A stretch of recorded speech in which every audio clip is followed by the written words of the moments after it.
Paz y bien, es una alegría volvernos a encontrar para seguir con el estudio del Evangelio según San Marcos y de manera particular en este tema de las curaciones y los milagros de Jesús.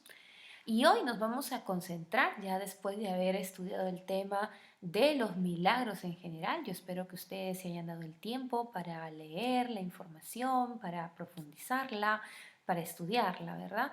Y ahora vamos pues a concentrarnos en el tema de las curaciones en el Evangelio según San Marcos, ¿sí? Nos vamos a concentrar entonces cuáles son estos textos, cómo se articulan y a que nos enseñan, porque también nosotros si nos acercamos a la palabra del Señor, al Maestro de Maestros, es porque esperamos aprender algo de su palabra y porque también deseamos ponerlo en práctica en ese seguimiento, en esa secuela Christi, ¿verdad? Entonces, vamos a ver cómo es que encontramos nosotros los textos en el Evangelio según San Marco. Ante todo, decir que el tema de las curaciones pues se desarrolla en los tres libros sinópticos, ¿no? Mateo, Marcos y Lucas, ¿no? Marcos, Mateo y Lucas. Nosotros en los tres sinópticos encontramos una gran variedad, según la tradición, de textos que nos hablan de las curaciones. Pero Marcos de alguna manera se ha concentrado, podríamos decir así. Y hoy vamos a aprender, vamos a estudiar cómo es que se configuran a su vez cada uno de estos textos, es decir, cómo es que el evangelista San Marcos nos los entrega, cómo es que nos los proporciona, qué es lo que nosotros cada vez que nos acercamos a la palabra del Señor en el Evangelio según San Marcos ante un relato de curación, ¿qué es lo que nosotros vemos? Pues ante todo vemos una articulación de una tríada, es decir, tres partes. Tenemos primero una parte expositiva, una parte de curación en el centro, la descripción de la curación podríamos decir en sí, y una conclusión. Esta es la articulación de los textos de curación. Vamos a ir hablando de cada uno de ellos, ¿sí? Cuando hablamos nosotros de exposición, ¿no? ¿Qué entendemos por la parte expositiva? Pues como su nombre lo dice, es como la parte en la cual se presentan a las personas que intervienen, los motivos que las mueven y el por qué se comportan de un determinado modo. ¿Sí? Y vamos a ir a los textos, ¿no? Vamos a ver, por ejemplo, vamos a abrir nuestras Biblias, nos vamos a ir a Primera de Marcos, a los versículos del 29 al 30, en lo que llamamos la curación de la suegra de Pedro, ¿no? Denominada así un poco para poder entender el texto. Dice, cuando salió de la sinagoga, ¿no? Se empieza a exponer la situación. Se fue con Santiago y Juan a casa de Simón y Andrés. La suegra de Simón estaba en cama con fiebre y le hablaron de ella, ¿no? Entonces, en estos versículos se nos da una breve exposición de cuál es la situación de quien necesita de ser curado. Se nos dice incluso ya un dato, tenía fiebre, y se nos dice además que estaba en la cama, ¿sí? Entonces, esto es, como les repito, la parte expositiva del texto. Otro ejemplo, versículos más adelante, nos vamos a la curación del leproso y se nos dice, se le acercó un leproso que, puesto de rodillas, le decía suplicante, si quieres, puedes limpiarme.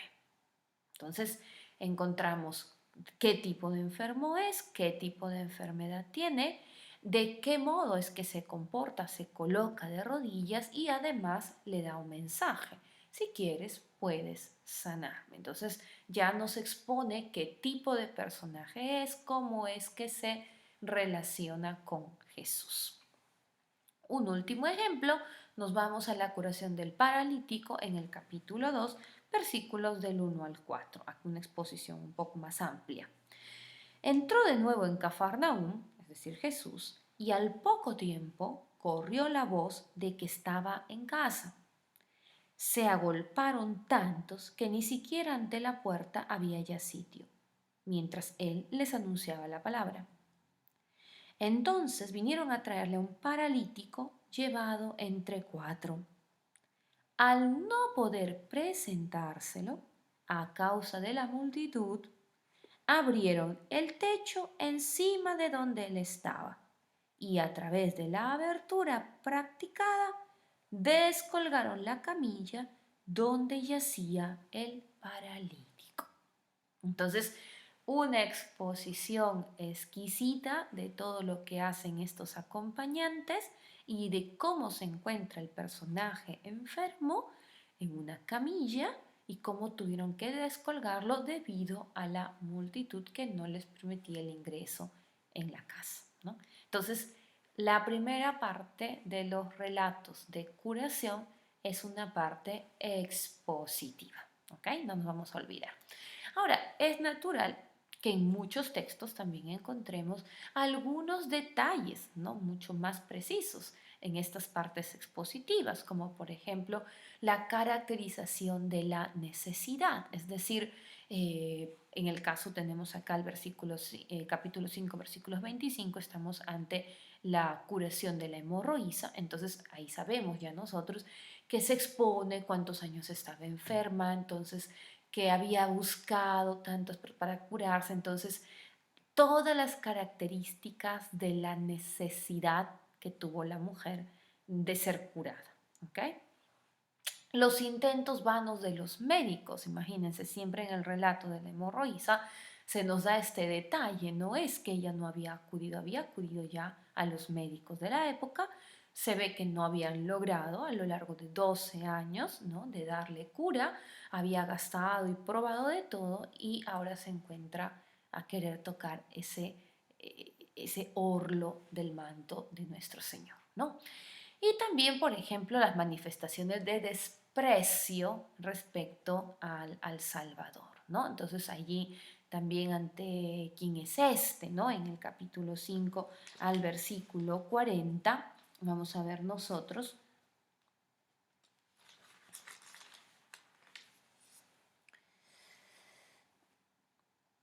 Siempre en el texto, en la continuación, sabemos que la narración de la hemorroísa está muy, muy ligada también a la resurrección de la niña, ¿no? Talita Kum. Entonces, ahora en el versículo 40 nosotros notamos cómo desprecian al Salvador, cómo es que se burlan de él, cómo que él dice que la niña está dormida, ¿no? Vamos a recordar brevemente. Los presentes se burlaban de él, pero él, después de echar fuera a todos, tomó consigo al padre de la niña, a la madre y a los suyos, y entró donde estaba la niña, ¿no? Es verdad que esta es una narración de resurrección, pero también en las partes expositivas de los milagros en general, recordemos que se encuentra estos detalles que se dan acerca de cómo rechazan al Señor. ¿Ok? Muy bien, entonces, primera parte, parte expositiva. Nos vamos ahora a otro momento de la configuración de los relatos, que es la parte misma ya de la curación. Entonces decimos, es la descripción de cómo adviene esta curación y en donde puede mencionarse incluso si ha sido por contacto directo o no, ¿no? Recordemos en el caso anterior de la hemorroísa, Jesús no es que sabía que estaba por ocurrir este milagro, ¿no? El que les tome las manos y también aquí son importantes las palabras que producen el milagro, ¿ok? Entonces, volviendo a nuestro texto que ya habíamos iniciado a estudiar de Marcos 1, de la suegra de Pedro, al versículo 31 se nos dice, se acercó y tomándola de la mano.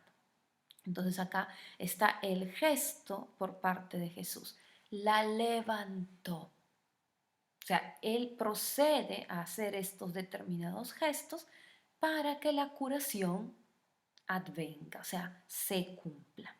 Si nos vamos al capítulo 7, donde tenemos al sordo mudo, ¿sí? Donde tenemos al sordo mudo, en el versículo 33 encontramos nosotros Jesús, apartándose de la gente a solas, le metió sus dedos en los oídos y con su saliva le tocó la lengua, ¿no?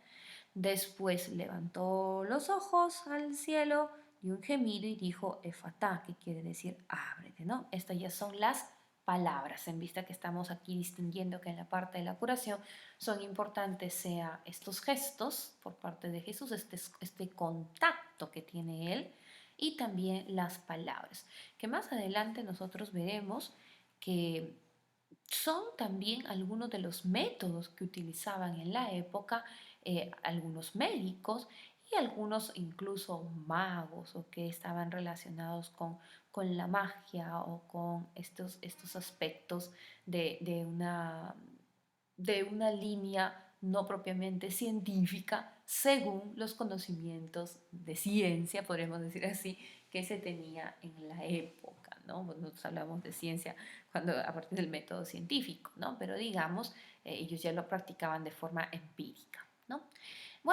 Regresamos al texto de la curación del leproso en Marcos 1 al versículo 41. Ahí tenemos también claramente las palabras por parte de Jesús. Quiero, queda limpio, ¿no? Jesús le extiende la mano, lo toca y le dijo, quiero, queda limpio, queda limpio, ¿no? Entonces, son las palabras y los gestos unidos que producen el milagro. Y vámonos allí inmediatamente al capítulo 3, al versículo 5, donde encontramos la curación del hombre de la mano paralizada, ¿sí? Donde le dice, versículo 5. Entonces mirándolos con ira, apenado por su cerrazón de mente, dijo al hombre, extiende la mano. Él extendió su mano y quedó restablecida, ¿no? Recordemos estos inconvenientes que va a tener Jesús porque realiza además estas curaciones en sábado, ¿no? En sábado. Entonces, eh, está probando de alguna manera su superioridad ante el sábado, ¿no? Muy bien. Y la tercera característica o la tercera parte de la configuración de los milagros relatados de curación en Marco es la parte de la conclusión. Entonces, ¿qué comprende? La demostración del milagro. Es decir, primero se nos ha expuesto la condición del enfermo, tenemos inmediatamente la curación del enfermo a través del contacto, ¿sí? Y de las palabras, y ahora nos viene la demostración del milagro, ¿no? Ya nosotros dijimos que milagro o ese miraculum es esa mirada de asombro por parte de quienes son testigos del evento, ¿no? Entonces viene el momento de la despedida del que se ha curado, ¿no? La aclamación por parte de la gente que está allí o por parte de la misma persona que ha sido curada y la reacción del pueblo o de similares personas que estaban allí, ¿no? Entonces es en esta parte final donde se recoge, como ya decimos, la impresión que el milagro produjo en el público, ¿no? Entonces vamos a revisar estos dos textos que ya los hemos estado desmenuzando de Marcos 2, la curación del paralítico. Al versículo 12 tenemos, se levantó y tomando la camilla, salió al instante a la vista de todos, de modo que quedaron asombrados y alababan a Dios diciendo, jamás vimos cosa parecida, ¿no? Entonces aquí tenemos todas estas evidencias acerca del milagro, ¿no? Es realmente un milagro porque ellos se asombran, ¿no? Y volviendo al capítulo 7, donde estaba el tartamudo sordo, que a veces también solemos llamarle el sordomudo, se nos dice al versículo 37. La gente quedó maravillada sobremanera y comentaban, todo lo ha hecho bien, hace oír a los sordos y hablar a los mudos. Entonces, al menos aquí tenemos ese asombro ante los milagros de curación que ejerce el poder de nuestro Señor Jesucristo. ¿Ok? Muy bien, entonces vamos ahora nosotros a intentar comprender que esta tríade que nosotros tenemos de exposición, curación y conclusión, pues es, digamos, la forma más pura en la que se presentan mayormente los milagros al interno del Evangelio de San Marcos, ¿no? Pero podemos decir que así, completos, ¿no? Las tres partes en un mismo texto, los encontramos en muy pocas ocasiones y específicamente en tres, ¿no? En tres.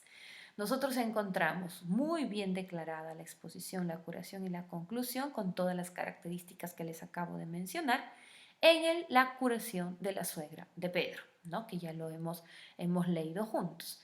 También en la del capítulo 7 que acabamos nosotros de compartir, la del tartamudo sordo, y vamos a dar lectura juntos a la del ciego de Betsaida del capítulo 8, versículos del 22 al 26.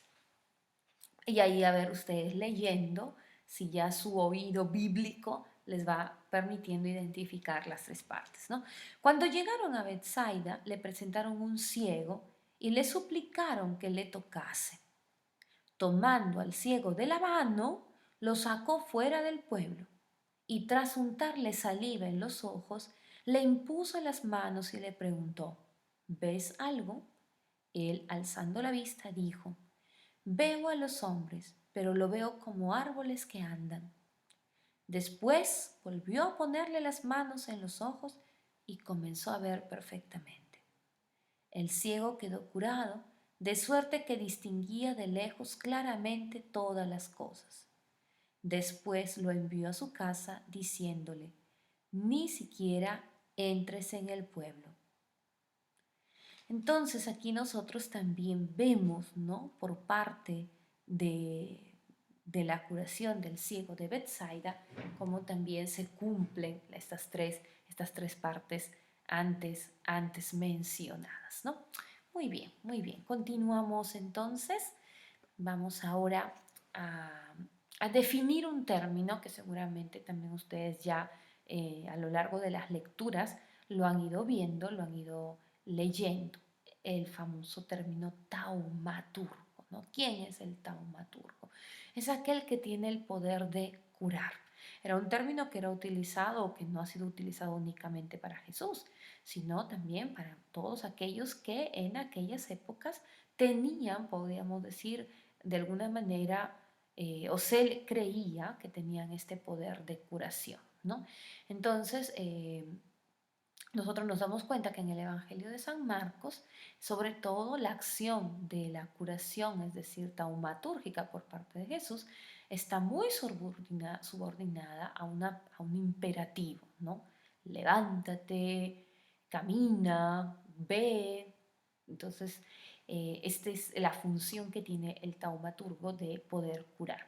Ahora, vamos nosotros atendiendo lo siguiente, el tema de la salud y de la enfermedad en el antiguo mundo, ¿no? En la antigüedad.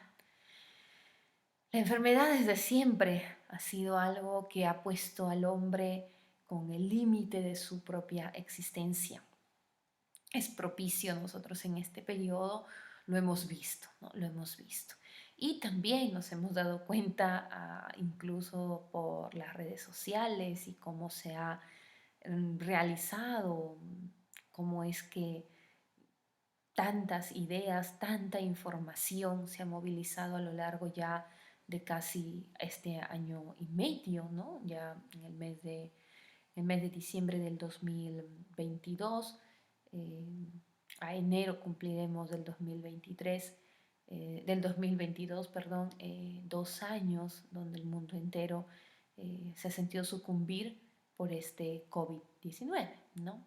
Entonces, desde siempre, les repito, para el ser humano enfrentarse con la enfermedad y el buscar una alternativa para una salud eterna, para un eterno vigor, ¿no? Los famosos elixirs de la juventud, porque bueno, la juventud siempre está relacionada con el vigor de la vida, ¿no?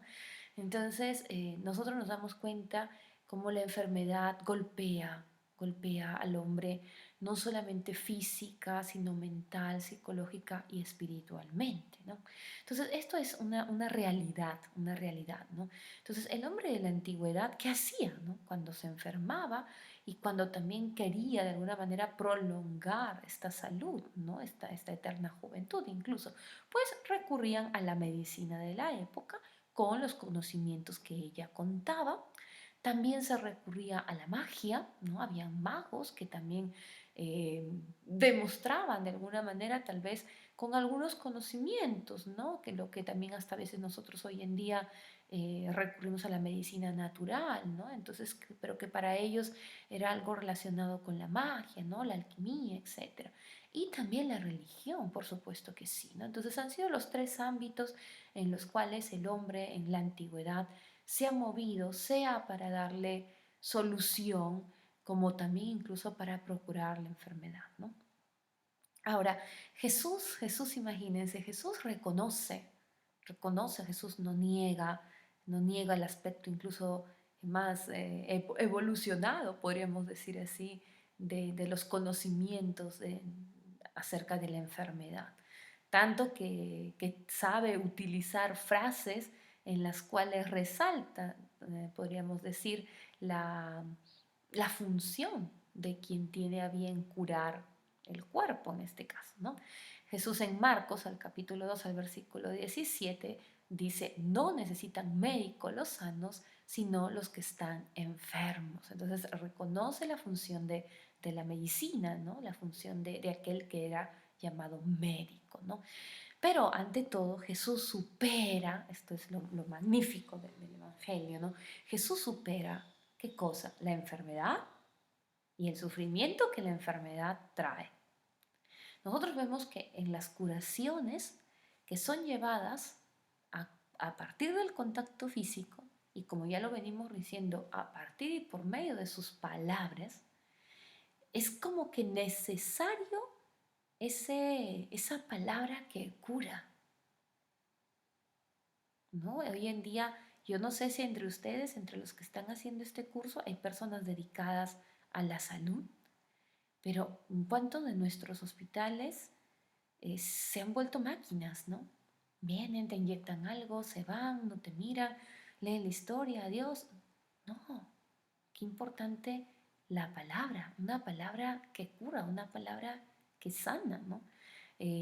Sabemos que hoy en día y en los próximos años se le van a llevar a la grande son los psicólogos, porque la gente necesita hablar para curar sus heridas, ¿no? Entonces también aquellos que están tal vez en relación con alguna parroquia, qué importante será a partir de ahora también la pastoral de la salud. Va a recobrar un aspecto muy importante y una salud no solo física, sino también psicológica y espiritual, ¿no? Entonces acá hay un campo muy, muy amplio, ¿no? Para trabajar. Muy bien. Nosotros tenemos a Cáceres, que en el 2005 ha escrito un artículo muy interesante donde analiza, ¿no? Él analiza cómo era la creencia, digamos así, en los magos de la época, cómo es que se determinaba que una persona había vuelto a la salud en la época, ¿no?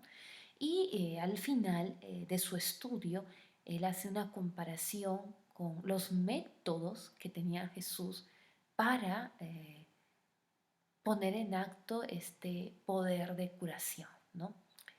Y uno de los elementos fundamentales que van a hacer como lo que marca la diferencia, ¿no? Es el ámbito de la fe, el ámbito de la fe. En sí es la fe lo que hace que el poder dinámico de Jesús se manifieste en forma de restauración de la vida. Qué hermoso, qué hermoso, es la fe. Además, sus curaciones, y esto es lo otro interesante, ¿no? Inauguran una dinámica de seguimiento y de glorificación a Dios. Es decir, seguido o pasado el momento de la curación, estos personajes los siguen, empiezan la secuela, Cristi, y además glorifican a Dios. Entonces aquí eso es lo que marca la diferencia con los magos, con los médicos y hasta con los sacerdotes y religiosos de la época que también influenciaban en el mundo de la salud. ¿Sí? Para concluir una parte de esta diferencia taumatúrgica en Jesús, una hermosa frase que se encuentra en Marcos al capítulo 9, versículo 23, cuando Jesús le dice al paralítico endemoniado, ¿qué es eso de si puedes? Todo es posible para quien cree. Todo es posible para quien cree. Y aquí a mí me viene en mente, tal vez ustedes han escuchado hablar de los famosos milagros de Lourdes, ¿no? Por años, muchas de las personas habían atribuido estos milagros directamente a la sorgente de agua, a los flujos de agua, a los riachuelos de agua que brotaron a raíz de la aparición de nuestra Madre Santísima a Bernadette. Pero en los últimos años, volviendo a estudiar los casos, se ha encontrado que más bien hay una conexión, podríamos decir, mucho más poderosa con la exposición al Santísimo. Es decir, son muchos los que en esos momentos de adoración, en realidad es allí donde se ha producido el milagro, o mejor, es en ese momento donde tal vez entra la fe de la persona en el Cristo de la vida, ¿no? Entonces, eso también a nosotros nos ayuda a ir purificando también nuestras concepciones de, del poder de Jesús, ¿no? Del poder de Jesús, de curar, de sanar, eh, movidos por la fe que de por sí mueve montañas, ¿no? Mueve montañas. El tema de la pastoral de la salud aquí es muy amplio, no es el tema central, pero creo que sería algo muy hermoso de poder continuar. Muy bien, y ahora vamos a la última parte de nuestro estudio del día de hoy acerca del sentido de las curaciones, ¿no? Entonces aquí primero nosotros tenemos que entender lo siguiente, ¿no?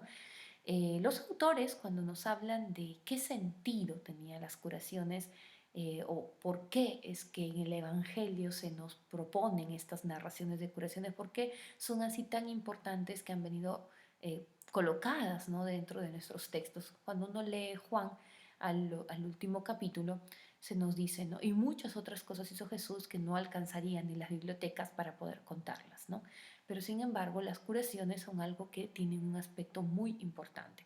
Ustedes ya han ido leyendo la importancia mesiánica, ¿sí? De este testimonio mesiánico que tienen para Jesús.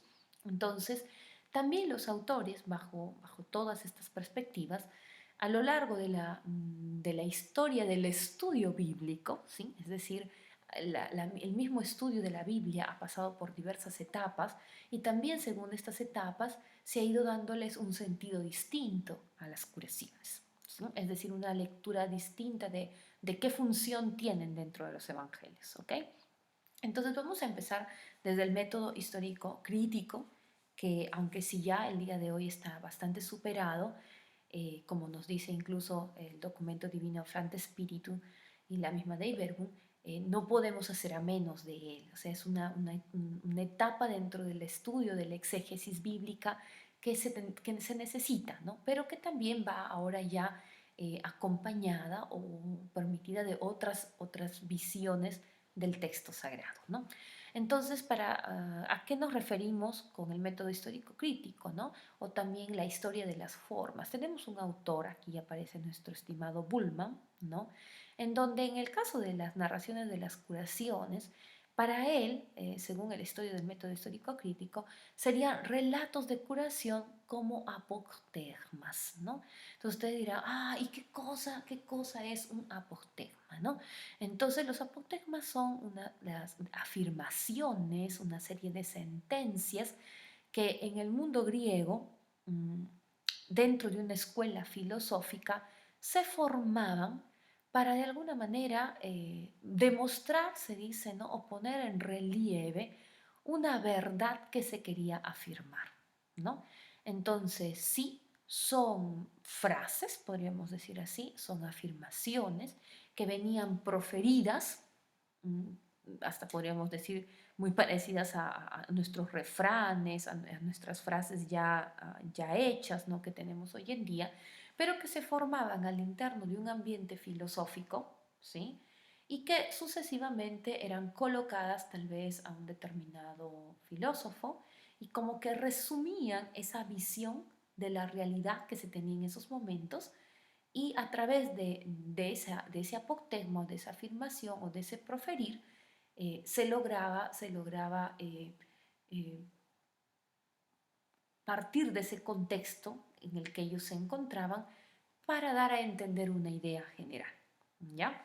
Es decir, resumiendo, sería el proferir algo que a partir del contexto pone debidamente de relieve la dimensión de verdad respecto a lo que se está afirmando. Entonces yo tengo algo que quiero afirmar y a través de esta frase, de esta sentencia, que tal vez no ha sido dicha exactamente por el autor de dicho pensamiento, sino que resume de alguna manera ese contexto al cual se quiere llegar o esa verdad que se quiere transmitir, ¿no?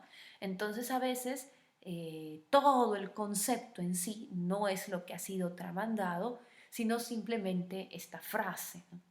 Entonces así se movía el mundo griego, ¿no? Entonces Bullman aplica esto a la Biblia, ¿no? Y entonces él, que diferenciaba, ¿no? Sobre todo los dichos de Jesús que estaban presentes en los evangelios, que eran considerados palabras exactas de la boca de Jesús, ¿sí? Un conjunto de dichos que habían sido posteriormente colocados en la Biblia. Entonces él va a decir, los relatos de curación no son propiamente parte de los dichos de Jesús. O en pocas palabras, no habrían sido, por así decir, palabras exactas de la boca de Jesús, sino que son relatos que han sido colocados allí para darnos una verdad, ¿sí? O para afirmarnos una dimensión de una verdad, que en este caso es que Jesús curaba.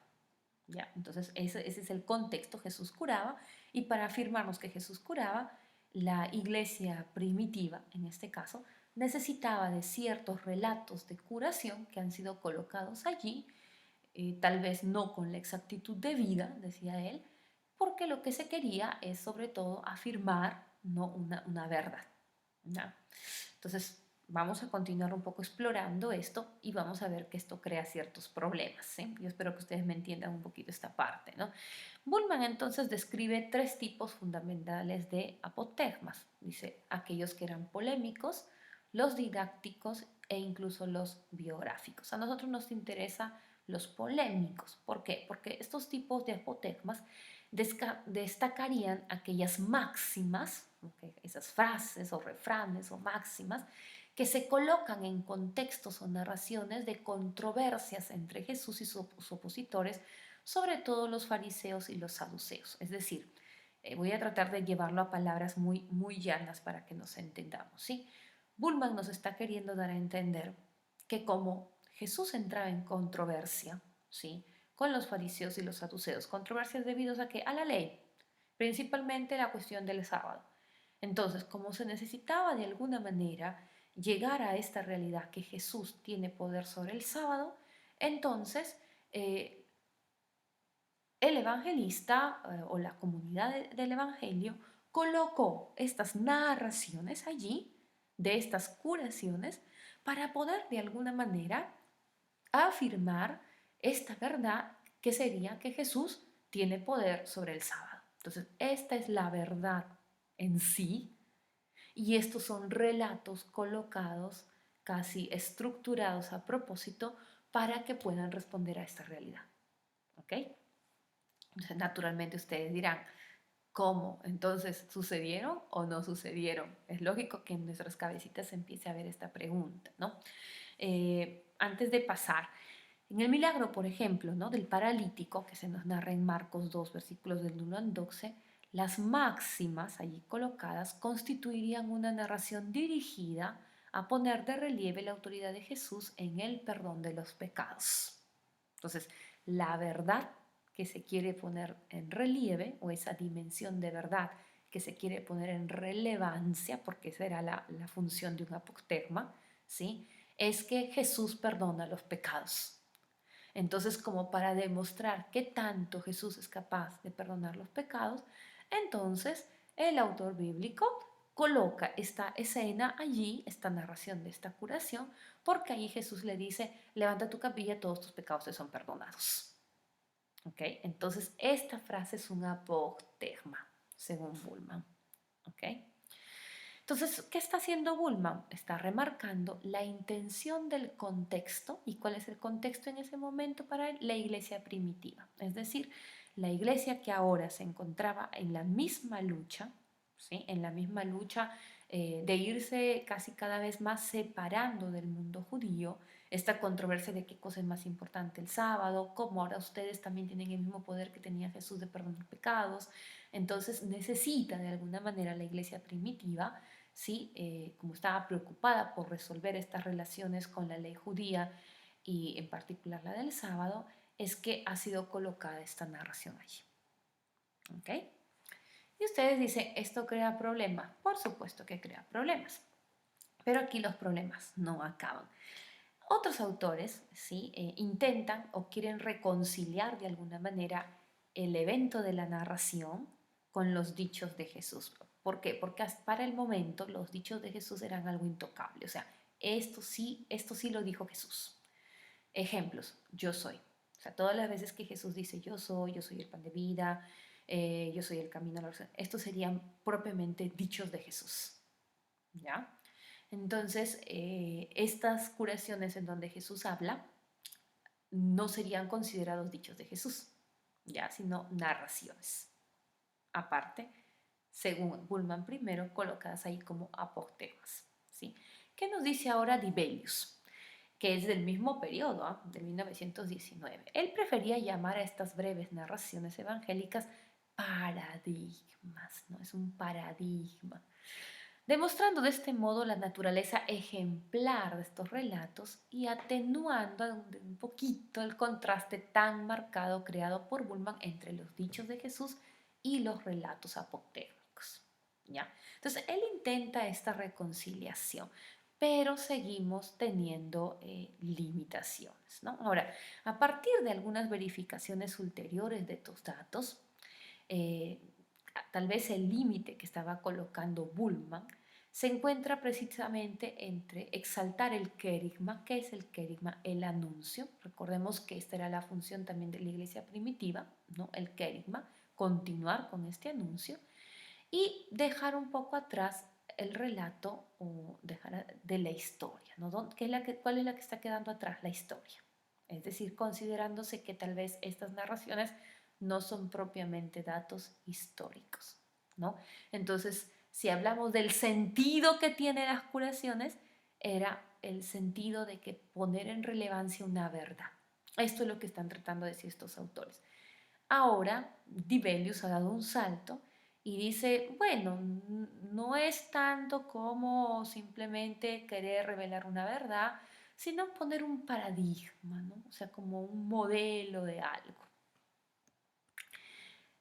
¿Qué es lo que está poniéndose entonces en fuerte contraste?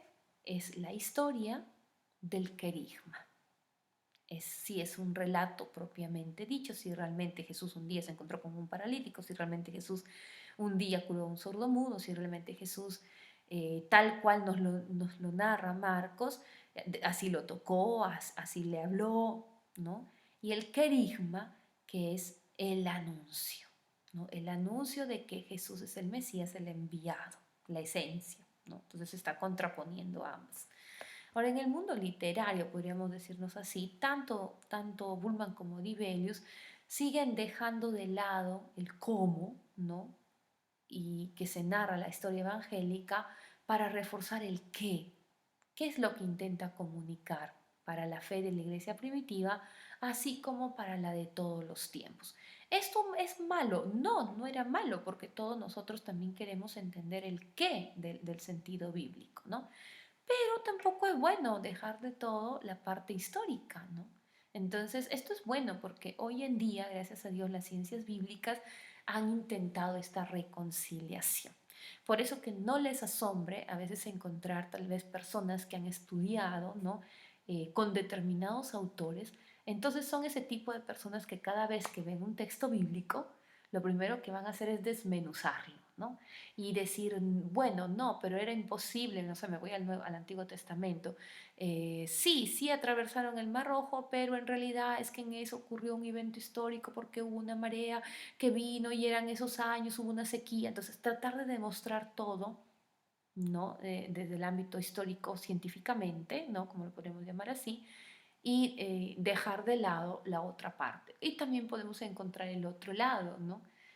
Donde nosotros, no sé, se me viene en mente la función hiperbólica que tienen a veces algunos textos, ¿no? Y habían 5.000 personas, ¿no? Y tú dices, bueno, tal vez un poquito difícil que hayan habido 5.000, 7.000 personas, 12.000 personas, ¿no? Entonces aquí esa hipérbole, o sea, esa función del texto de engrandar el número, es porque tiene un sentido más carismático, ¿no? Más carismático. Entonces hay que tratar de reconciliar ambas, hay que tratar de reconciliar ambas visiones para encontrar el sentido de las curaciones. Y aquí nos vamos y vamos con esto, vamos cerrando, ¿no? Ya más recientemente, un autor como Espita nos dice que gracias a la profundización de las ciencias hermenéuticas, se nos recuerda que la aproximación de la narratológica a la escritura, aún dentro de los diversos procedimientos, intenta subrayar precisamente esta función significante de la narración evangélico-bíblica. Es decir, que la misma historia tiene un significado. No es necesario disociarnos de la historia para hallarle significado a los textos, ¿ok? Entonces, esto nos aclara que las posiciones que pretenden que cuanto se dice, es decir, el querigma, en los evangelios, tiene que asumir el primer papel respecto a lo que se narra, la historia, en ellos no responde ni mucho menos a la naturaleza de los datos que nos han llegado, ¿no? Es decir, algunos autores siempre han afirmado, no, bueno, lo importante es que ahí se dice que Jesús curó. No nos importa si eran 2 ciegos, si eran 3 ciegos, si eran 4 ciegos.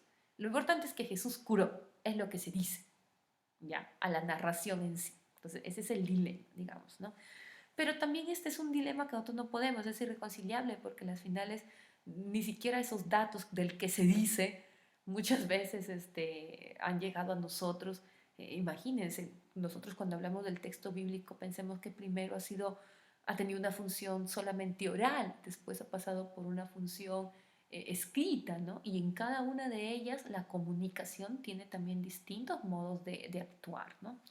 Entonces, ya para ir conciliando estos lados, para encontrarle el sentido a las curaciones, ya en 1993, Verges, hablando de la pragmalingüística aplicada a la Biblia, nos recuerda que la pragmalingüística es otro método, podríamos decir, uno de los más recientes, muy estudiado, yo lo recomiendo mucho, y también, bueno, el método narratológico en sí, ¿no? Ya conforme ha ido avanzando también las ciencias literarias en sí, también se han ido aplicando estas ciencias literarias a la Sagrada Escritura, ¿no? Y nos han permitido ver un mundo maravilloso dentro de ellas. Primero, que cualquier escrito bíblico, como más ampliamente sucede con todo escrito, así como sucede con cualquier otro escrito, es ante todo una comunicación hecha por alguno o algunos y dirigida a alguno o algunos. Entonces, esto es importantísimo, ¿no? Entonces, no podemos dejarlo de lado, ¿no? Cuyo origen se remonta a la tradición oral, lo que les venía diciendo, que luego llega hasta la composición, ¿no? Y configuración de los textos que hoy conocemos, pero siempre la comunicación de algo. Y aquí yo les doy un pequeño ejemplo. ¿Nunca les ha pasado que ustedes dicen, voy a escribir algo sobre cualquier tema? Entonces, y tú estás en tu cabeza con un montón de ideas de ese tema. Las tienes las ideas. Ya voy a escribir un ensayo sobre el Sagrado Corazón de Jesús. y en mi cabeza está, hasta incluso mire mi forma de hablar, ¿no? Bueno, María de la Coque, todo lo que, las manifestaciones, las promesas y la maravilla que es tener devoción al Sagrado Corazón de Jesús. Y yo les apuesto que al momento que abren la computadora, los primeros 5 segundos o el primer minuto se quedan, ¿cómo empiezo? ¿Cómo lo escribo? Entonces una brecha, digamos así, entre lo que yo pienso, entre lo que yo hablo, entre la parte del momento de que yo quiero componer. Y además no les ha pasado que cuando una vez que terminas lo vuelves a leer y dices, ay no, pero es que esto no está bien dicho. Y lo empiezas a arreglar y hasta que finalmente te queda la frase que ya. Y encima si se lo das a otra persona para que lo lea, esa otra persona también agarra y dice, no, pero no se entiende, mejor ponlo así. ¿Sí? Y además ese texto, ¿qué sucede? Ese texto va a otra persona que al momento que lo lee, le encuentra otras cosas en la comunicación que tú ni siquiera al momento que la escribiste, ni cuando la pensaste, ni cuando la dijiste, ni cuando la escribiste, ni cuando la hiciste revisar, la habías pensado. Pero el lector fue capaz de captarla. Y es lo que nos sucede a nosotros. ¿Por qué seguimos haciendo exégesis? ¿Por qué hacemos la lección divina? ¿Por qué lo hacemos? Porque esta palabra del Señor sigue siendo viva, eficaz, actual. ¿Por qué hemos leído hace 2 años el ciclo B de lecturas y ahora lo volvemos a leer y la palabra nos vuelve a decir otra cosa y el mismo texto? Ese es el poder pragmalingüístico que tiene. ¿Ok? Entonces, lo segundo es que la comunicación en cuanto tal es un evento. Esto que les he dicho es un evento porque entra en relación muchas cosas, ¿no? Es decir, contiene en sí mismo un componente pragmático, práctico, pues en el momento de comunicar, los interlocutores cumplen verdaderas y propias acciones. Por medio del lenguaje no solo se dice algo, sino se obra y se provoca algo. Y esta es la función que tienen las curaciones en el Evangelio de Marcos. No solo el algo que provocaron en aquellos que recibieron el milagro, sino ese algo que provoca en nuestra vida el día de hoy. A mí me conmueve cada vez que yo leo el texto de la hemorroísa. Es algo que tal vez como mujer, la manera en que se da me conmueve y produce en mí compasión y produce en mí fe. Entonces, este es el sentido que tienen estos textos dentro del Evangelio de Marcos. Espero que haya sido para ustedes un agrado compartir el día de hoy y ya nos estaremos viendo en nuestra próxima y tercera sesión. Paz y bien con todos.